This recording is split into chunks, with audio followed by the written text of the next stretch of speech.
What's up, guys? So I put about 2.5 hours into this guy today on the purples and the blacks. It took a very long time to cut all the black in because of how tedious this model is, and being right up against the white makes it pretty damn scary, honestly. But I've started doing some blending on the purple. I'm using scale color, so I started with like a purple black and just working it up into purple by itself. So it's still a long way to go, highlighting wise, but I'm gonna have him finished up by the end of the weekend. But for the actual video, that guy's, it's just too hard. I'm not good enough, and I don't have a good enough angle to get the camera in and get myself in to paint him. So that's why I just didn't record too much of it. But while I got this purple out, I'm gonna get this guy base coated because I got I think a pretty cool idea for the skin. And we're just gonna jump right into it. I got that bigger brush. Let's get my palette set up here. So, I've been like the challenge. Let's get you in frame here. The challenge I've kind of been facing with the channel is I want to do like multi-day project. I mean, and I do multi-day projects, but I mean, sometimes like today I might only be able to base coat this guy for the video, and to me that's kind of a boring video. So I'm trying to figure out a way where I can start getting, I don't know, like a more meaningful video in with daily progress still, but also still make cool videos. And that's something I'm thinking through. But this will probably take 2 coats, and I'm not too worried, like, because again, we're gonna work this up quite a bit, so I'm not too worried. And on these toes, I was gonna try to cut the toenails in, but I don't really need to. And I can tell you that after spending all evening on that purple, yeah, I was trying to think. I've been painting that guy for so long. There was a couple more black parts I had to cut in, but I spent 2 hours so far on the purple. But I think I'm gonna really go much faster now because I got most of the purple. I got all like the purple and the black parts that are by the white. Like, they're mostly handled for now because a lot of it that's right up against the white is gonna be edge highlighted. And I'm kind of rambling right now because I'm really sleepy, like always. But the point that I was making is that now I'll be able to go a lot faster because it's all cut in and I started the highlighting process.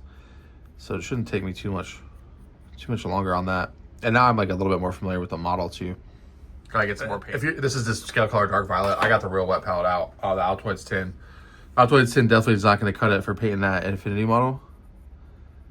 But man, that model is hard to paint with just how I'm doing box art, and there's so many small details and areas. And another reason I'm not making a video on it is just because it's like the video for that Infinity model is brush control. If you have it, you can do it. If you don't, you're kind of screwed. I don't have any hacks. It's like when you're painting something like that, you're going into it knowing you're gonna get paint where you don't want it, and knowing you're gonna have to come back in and correct things, and you're pretty much just like try not to let it happen too much, and trying to let it discourage you when it does, and then you come back in and you fix it. And that's really all you can do with models like that, honestly, because they are not, at least that model specifically is not forgiving at all. But I think like even looking at, like, as I'm painting it, I'm like,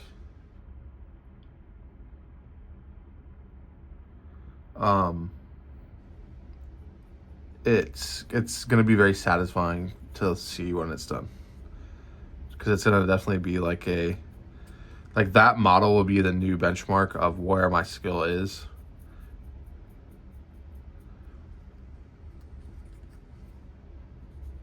Like, it'll for sure. And I don't have any more that are as tedious as him for Infinity right now, but I've got 9 more Infinity models to paint.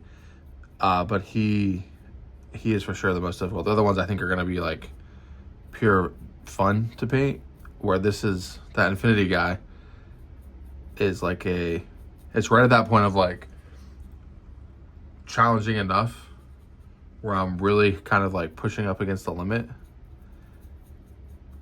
and still like being able to do it, you know? Kind of rambling a little bit on it.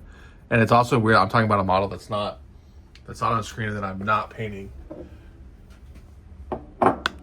while painting this guy. Well, I'm just like literally slapping paint on this guy, but there's only so many videos of base coating you can do in the world. And I probably should have had a bigger brush, but I like this brush.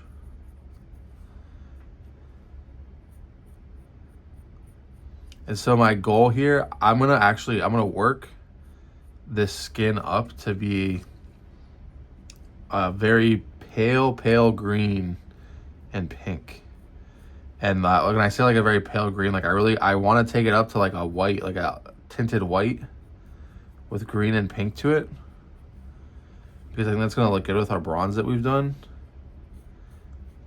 And I want to keep I'm gonna keep much of the shadows and cracks and crevices in here like purple, and a lot of it will stay. Like you'll see this dark purple in some spots.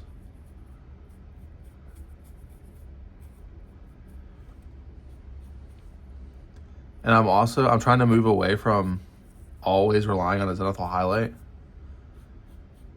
So we're gonna control how crazy this gets. Because I really, like I said, when I was doing the metal, I really want to have high contrast, high, I guess, volumetric lighting on it, on this part of it. And we definitely don't want to mess our mask up. So you can kind of get the vibe of where we're going here. Once it starts drying though, it's still like, it's mostly black still in our shadows. So we're gonna definitely kind of two coat this guy. But on the second coat, we can already start kind of highlighting with just the same one color. Whoops. And I'm trying not to get too much paint on the chains or like up onto that crystal, but at this point it doesn't really matter. But this is an important lesson about how different the paint looks when it dries versus when it's wet. Because on like this belly, like we already went over that. You can see on this arm we just did, it looks purple, and this belly is still pretty dark. But I think like we're gonna be like definitely Nurgle inspired for this, but I don't want it to just be like a grim dark, paint it purple and green and put oil wash on it. Like I don't want to do that. I might still use oil washes, but that'll be like a purple oil wash or a violet oil wash.